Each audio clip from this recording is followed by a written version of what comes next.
ತೀರ್ಪನ್ನ ಸ್ವಾಗತಿಸಿದ್ದಾರೆ ಕೊಲೆಯಾದಂತಹ ಯೋಗೇಶ್ ಗೌಡ ಸಹೋದರಿ. 10 ವರ್ಷದ ಹೋರಾಟದ ನಂತರ ನಮಗೆ ನ್ಯಾಯ ಸಿಕ್ಕಿದೆ ಅಂತ ಹೇಳಿದ್ದಾರೆ. ಯೋಗೇಶ್ ಗೌಡ ಸಹೋದರಿ ಅಕ್ಕ ಮಹಾದೇವಿಯವರು ಕೊಟ್ಟಿರುವಂತಹ ಹೇಳಿಕೆ ಇದು. ಶಿಕ್ಷೆಯ ಪ್ರಮಾಣ ಪ್ರಕಟ ಆಗ್ತಾ ಇದ್ದ ಹಾಗೆ ಬಸವರಾಜ ಕೊರವರ್ ಹಾಗೆ ಸಿಬಿಐ ವಕೀಲರು ಈ ಕೇಸ್ನ ಪರವಾಗಿ ಹೋರಾಟ ಮಾಡಿದಂತಹ ಎಲ್ಲರಿಗೂ ಧನ್ಯವಾದವನ್ನ ಸಲ್ಲಿಸಿದ್ದಾರೆ. ನಮಗೆ ಬಹಳ ಸಂತೋಷವಾಗಿದೆ ಅಂತ ಹೇಳಿದ್ದಾರೆ ಯೋಗೇಶ್ ಗೌಡ ಸಹೋದರಿ ಅಕ್ಕ ಮಹಾದೇವಿ.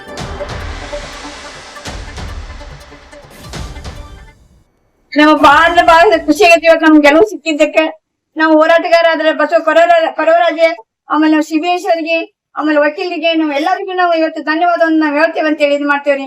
ಆದ್ರೆ ನಮ್ಗೆ 10 ವರ್ಷದಿಂದ ಇದಾಗಬೇಕೈತಿ. 10 ವರ್ಷ ಹೋರಾಟ ಮಾಡಿದ್ರು ನಮ್ಗೆ ಜೀವ ಗೆಲುವು ಸಿಕ್ಕೈತಿ. ಆದ್ರೆ ಯಾವಾಗ ಒಂದ್ ನಡಕ ಸಿಗ್ಬೇಕಾಗಿತ್ತು. ನಮ್ಮ ಜೀವ ಬೆದರಿಕೆ, ನಮ್ಮ ಫ್ಯಾಮಿಲಿಯವ್ರಿಗೆ ಎಲ್ಲರಿಗೆ ಜೀವ ಬೆದರಿಕೆ ಕೊಟ್ರು. ಗುರುನಾಥ ಗೌಡ್ರು ಕಡಿಬೇಕಂತ ಹೇಳಿ ಮಾಡಿದ್ರು. ಗುರುನಾಥ ಗೌಡ್ರಿಗೆ ಎಲ್ಲಾ ಧಮಕಿ ಹಾಕಿದ್ರು. ಅದಕ್ಕೆ ಯಾವ್ದಕ್ಕೂ ಬಗ್ಗಲಂಗ ಎದರ್ಲಂಗ ಇದು ಕೇಸ್ ವಿಚಾರ ಮಾಡಿದ್ರು. ನಮ್ ತಾಯಿ ಅಫೀಲ್ ಮಾಡಿದ್ರು. ನಮ್ ತಾಯಿ ತೀರ್ಪು ಕೂಡಲೇ ಗುರುನಾಥ ಕಂಟಿನ್ಯೂ ಮಾಡಿದ್ರು. ಹೋರಾಟಗಾರರು ಬಸವರಾಜ ಇವರೆಲ್ಲಾರು ಕೂಡ ನಮ್ಗೆ ಹೋರಾಟ ಮಾಡಿದ್ದಕ್ಕೆ ನಮ್ಗೆ 10 ವರ್ಷದ ನಂತರ ನಮ್ಗೆ ಇವತ್ತು ಗೆಲುವು ಸಿಕ್ಕತ್ತೆ ಅಂತ ಖುಷಿ ಪಟ್ಟೇರಿ. ಇವತ್ತು ಏನು ಇದೇ ಒಂದು ನಮ್ಗೆ ಸಂತೋಷ ಆಗಿತ್ತು ಅಂತ ಹಂಚ್ಕೊಳ್ಬೋದು. ಸುದೀರ್ಘ 10 ವರ್ಷಗಳ ಹೋರಾಟ, ಕೇಸ್ ಮಕಾಡೆ ಮಲಗಿಸೋಕೆ ಏನೆಲ್ಲ ಮಾಡಬೇಕಾಗಿತ್ತು ಅದೆಲ್ಲವೂ ಕೂಡ ಈ ಪ್ರಕರಣದಲ್ಲಾಗಿತ್ತು. ಆರಂಭದಲ್ಲೇ ಕೇಸ್ನ ದಿಕ್ಕು ತಪ್ಪಿಸುವಂತಹ ಕೆಲಸ ಆಗಿತ್ತು. ಆದರೆ ಸತ್ಯ ಹೊರಗಡೆ ಬಂದಿದ್ದು ಸಿಬಿಐ ಎಂಟ್ರಿ ಆದಂತಹ ನಂತರದಲ್ಲಿ, ಕೇಸ್ ಸಿಬಿಐ ಕೈಗೆ ಸಿಕ್ಕಂತಹ ನಂತರದಲ್ಲಿ ನಿಜವಾದ ಹಂತಕರು ಯಾರು, ಸಂಚು ಯಾವ ರೀತಿಯಾಗಿತ್ತು ಅನ್ನೋದು ಬೆಳಕಿಗೆ ಬರುತ್ತೆ.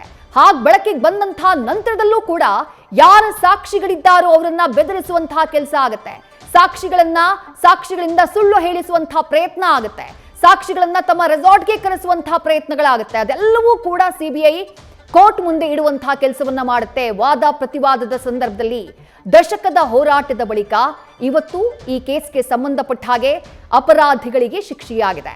ಅಪರಾಧಿಗಳಿಗೆ ಶಿಕ್ಷೆಯ ಪ್ರಮಾಣ ಪ್ರಕಟ ಆಗಿದೆ.